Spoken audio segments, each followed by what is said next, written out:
I wasn't surprised, but I also am happy in some ways that he's done it quickly and it allows England to move on. I'm happy for Gareth that he's made that decision on his own terms. I suspect if he wanted to stay on, he would have done and could have done. But there were some hints during the tournament that maybe this was the right time.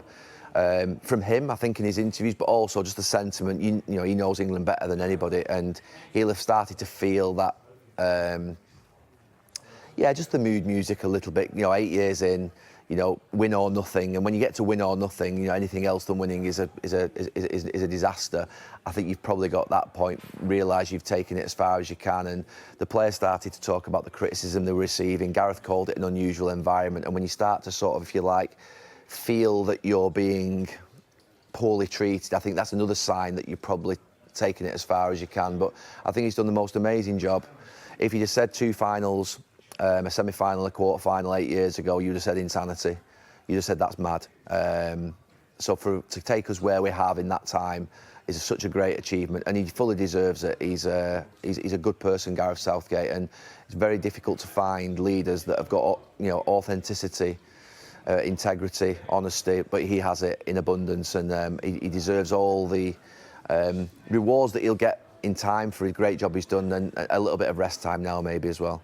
Do you think only in time he'll be truly appreciated, everything he brought to the job? I'd like to think he's going to be appreciated today by everybody who knows football, who recognises the sort of what he took on.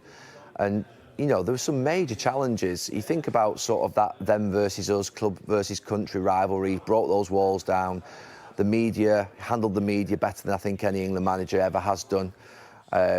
The way in which he's got over the line in penalties more often than not, the way in which he's actually got us over the line in games late on, in games which in the past I think we wouldn't have gotten over the line in. I think so all these are qualities that mean that he should definitely be given massive respect for what he's achieved and what he's done in the job. I think it would be wrong to say anything other than positive things today. It really would. So who should come next? Should it be a foreign manager? Should it be an English manager? Do you know, look, and I don't want to sound anti-foreign here because I just said on Sky Sports News, I played in a dressing room where I believe I'm a better person today for playing with the players from all around the world and seeing some unbelievable talents. And I worked under Sven-Göran Eriksson with England and had a great time, had a lot of respect for him. But what I would say is that English football and English coaching, the move to St George's Park, the developing of English coaches, it's very tough to get a top job as an English coach in Premier League football. And if we start giving our international position to I think in the men's game, obviously, because Serena obviously is from international, I do think we would lose out, and I do think it would be the wrong move. I know there's calls for Klopp, there's calls for Pep, and who could say no to having Jurgen Klopp or Pep Guardiola as the manager of our national team? But we have to look after and develop English coaches because we are behind in English coaching. We are behind the rest of Europe or parts of Europe and parts of the world. And the only way we're going to develop it is putting our coaches into the top environments and top games as often as possible. So which of the English coaches is best suited, do you think? I mean, Eddie Howe's been mentioned, fantastic manager and coach. Graham Potter's been mentioned. I'm not quite sure who else is on the list, to be fair, but they're two that stand out, don't they, as managers that